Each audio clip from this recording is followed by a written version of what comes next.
Hi friends, welcome to popcorn maniacs. நான் உங்கள் கிரிஜா. உங்கள் பிரபாகரன்.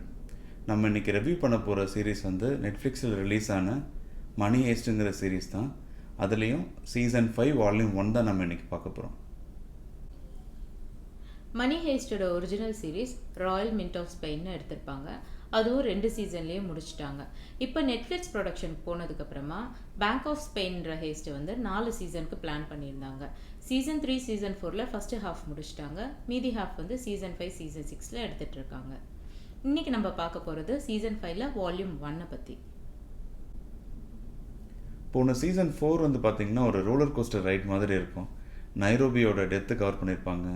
லிஸ்பனை வந்துட்டு மெனக்கெட்டு காப்பாற்றி மறுபடியும் பேங்க் ஆஃப் ஸ்பெயின்குள்ளேயே வந்துட்டு ட்ராப் பண்ணியிருப்பாங்க. அவ்வளோ மெனக்கெட்டு காப்பாற்றி மறுபடியும் எதுக்குடா அந்த பேங்க்குள்ளேயே விட்டீங்கன்னு தோன்ற ஒரு மொமெண்ட் அது. கடைசி கிளைமேக்ஸ்லேருந்து பார்த்தீங்கன்னா ஒரு ட்விஸ்ட் வச்சுருந்துருப்பானுங்க. என்னென்னா சியரா கிட்ட ப்ரொஃபஸர் மாட்டிக்கிட்ட மாதிரி அந்த சீசனை வந்து முடிச்சிருப்பாங்க. லிஸ்பன் உள்ளே வந்ததுமே பிளான் சேஞ்ச் பண்ணுற நிலமை வந்துடுங்க. இன்னொரு பக்கம் ப்ரொஃபஸர் சியரா கிட்ட மாட்டிக்கிட்டு அவள் பண்ணுற கலர் டார்ச்சர்லாம் அனுபவிச்சிட்டோம், நான் என்ன ஆனாலும் பரவாயில்ல, என் உயிரே போனாலும் கேங் வந்து விட்டு கொடுக்க மாட்டேன்றதுல ஸ்ட்ராங்காக இருப்பார். இப்போ லிஸ்பனை ட்ராப் பண்ணிட்டு போன வந்து பார்த்தீங்கன்னா அவ்வளோ போலீஸ்க்கு நடுவில் வந்துட்டு லிஸ்பனை ட்ராப் பண்ணியிருப்பான். ஸோ உடனே அவனால் மாயமாக மறைய முடியாது. இவன் வந்து எப்படி லாஜிக்கலாக அந்த ஒரு போலீஸ் கூட்டத்துலேருந்து தப்பிச்சான்றதை வந்துட்டு காமிச்சிருப்பாங்க.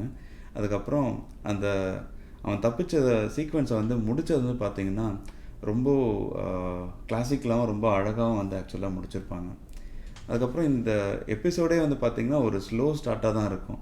ஸோ இவங்களோட ஸ்டைலே அப்படி தான். ஃபஸ்ட்டு வந்து பார்த்திங்கன்னா அப்படியே கொஞ்சம் ஸ்லோவாக ஸ்டார்ட் ஆகிட்டு ஃபவுண்டேஷன் ஸ்ட்ராங்காக பில்ட் பண்ணுற மாதிரி தான் இருக்கும். ஸோ இந்த எபிசோடும் அந்த மாதிரி தான் எடுத்திருப்பாங்க.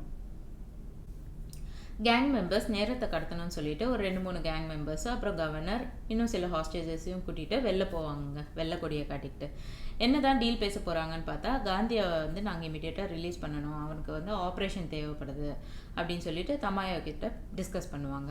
இது பண்ணும்போது தான் தெரியும் ப்ரொஃபஸர் வந்து தமாயோ கிட்ட இல்லை அப்படின்னு சொல்லிட்டு. சரி, இதெல்லாம் முடிச்சுட்டு எப்படியும் காந்தியை ரிலீஸ் பண்ண தானே போகிறோம் அப்படின்னு சொல்லிட்டு உள்ளே போவாங்க. உள்ளே போய் பார்த்தா ஒரு பெரிய சண்டையே நடந்துகிட்ருக்கோம். சரி, இவங்க பஞ்சாயத்தை தீக்கலாம் சொல்லிட்டு கையில் இருக்கிற வெப்பன்லாம் ஒரு கார்னரில் வச்சுட்டு இவங்க போயிடுவாங்க. அது தாங்க முட்டாள்தனத்தோட உச்சக்கட்டன்றது. இவங்க வச்சுட்டு போன கன்னை வந்து பார்த்திங்கன்னா ஆட்டூரோவும் கவர்னரும் எடுத்துக்கிட்டு சில ஆஸ்ட்ரேஜஸோட ஒரு மூளைக்கு போயிடுவானுங்க. அவனுங்க போய் தஞ்சம் புகுற இடத்துல தான் வந்து பார்த்திங்கன்னா இந்த கேங்கோட மொத்த சொத்துமே இருக்கும். அவனுக்கு வந்து அடுத்து என்ன பண்ணுறதுன்னு தெரியாமல் நடுங்கிக்கிட்டு இருப்பானுங்க. ஸோ இந்த இடத்துலேருந்து சீசன் வந்து அப்படியே சூடு பிடிக்குங்க. இது வந்து பார்த்திங்கன்னா அப்படியே ஒரு மாதிரி கயோட்டிக்காக எடுத்திருப்பாங்க. இந்த ரணகலத்துலேயும் காந்தியா வந்து ரிலீஸ் பண்ணுவாங்க. இவன் கொஞ்ச நேரம் பேசக்கூடாதுன்னு சொல்லிட்டு இவங்களோட டெக்னிக்கில் அவன் வந்து பேச முடியாத அளவுக்கு தான் அவனை வெளில அனுப்புவானுங்க. ஸோ கேங்குக்கு கொஞ்சம் டைம் கிடைக்கும். அதனால் இந்த ஆர்டூரோட அடாவிட்டுத்தனம் தாங்க முடியாதுங்க. அவன் பண்ணது லாஸ்ட்டில் அவனுக்கே பேக் ஃபயர் ஆகிடும். ஒரு ஸ்டேஜில் வந்து சில ஹாஸ்டேஜஸை வெளில அனுப்பி தான் ஆகணுன்ற நிலைமை இருக்கும்போது கவர்னரையும் சேர்த்து அனுப்பிடுவாங்க.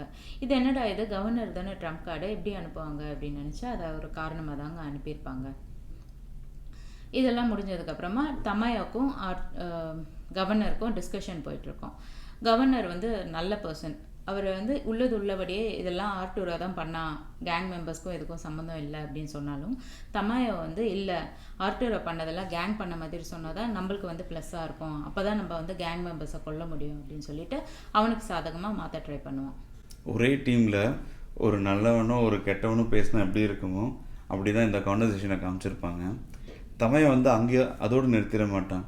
சியராக்கு வந்து பெருசாக ஒரு ஆப்பு வைப்பான். அதை பார்த்ததும் சியரா பயங்கரமாக டென்ஷன் ஆகியிருப்பான்.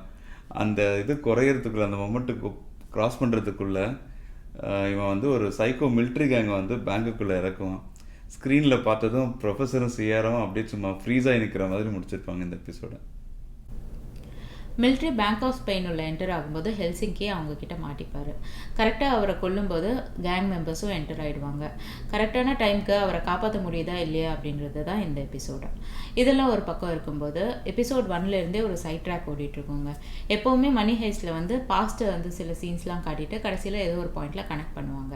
இங்கே வந்து பெர்லினோட பாஸ்ட் தான் காட்டுவாங்க. பெர்லின் வந்து அவரோட பையன் வந்து MITயில் படித்த ஒரு புத்திசாலியான பையன். அவனை கூட்டிகிட்டு வந்து ஒரு குட்டி ஹெய்ஸ்ட் பிளான் பண்ணியிருப்பாரு.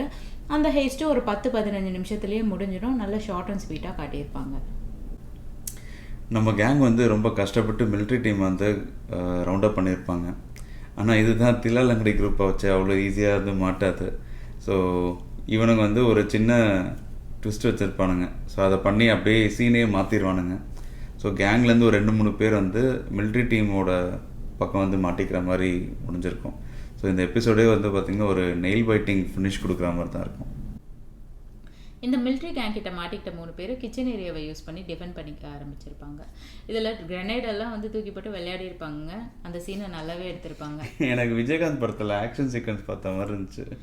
சரி, இந்த 3 பேரை எப்படி தப்பா வைக்கணும்னு சொல்லிட்டு மற்ற கேங் மெம்பர்ஸ்லாம் யோசிச்சுட்டு இருக்கும்போது ஸ்டாக்ஹோமும் அதுக்கு வழியை தேடி இதுதான் வழி அப்படின்னு சொல்லியிருப்பாங்க. பட் ஆனால் இவங்களுக்கு நேரம் கம்மியாக இருக்கும். அந்த வழியில் எத்தனை பேரால் தப்பிக்க முடியுதா இல்லையா அப்படின்றது தான் இந்த எபிசோடு. எப்போவுமே பார்த்தீங்கன்னா இவங்க செகண்ட் வால்யூமில் ஏதாவது ஒரு கேரக்டர் சாகடிச்சிருவாங்க. ஆனால் இந்த தடவை சீசன் 5ஓட ஃபஸ்ட்டு வால்யூம்லேயே வந்துட்டு ஒரு கேரக்டர் சாகடிச்சிருக்காங்க. ஸோ ஒரு கேரக்டர் காலி. இதோட இதில் இன்னொரு குண்டும் போட்டிருக்காங்க. என்னென்னா அடுத்த வால்யூம் வந்து பார்த்திங்கன்னா ரிலீஸ் ஆகிறதுக்கு இன்னும் 3 மாதம் இருக்குது. ஸோ எண்ட் கிரெடிட் ஸ்டார்ட் ஆகும்போதே வந்து December 3 தான் நெக்ஸ்ட்டு வால்யூம் ரிலீஸ் பண்ணுறோன்றதை அனௌன்ஸ் பண்ணிட்டாங்க. இந்த வீடியோ பிடிச்சிருந்தா லைக் பண்ணுங்கள், ஷேர் பண்ணுங்கள், சப்ஸ்கிரைப் பண்ணுங்கள். மறக்காமல் பெல் ஐக்கான் கிளிக் பண்ணுங்கள். நம்ம நெக்ஸ்ட் மூவி ரிவ்யூவில் மீட் பண்ணுவோம். Until then bye. Thanks for வாட்சிங்.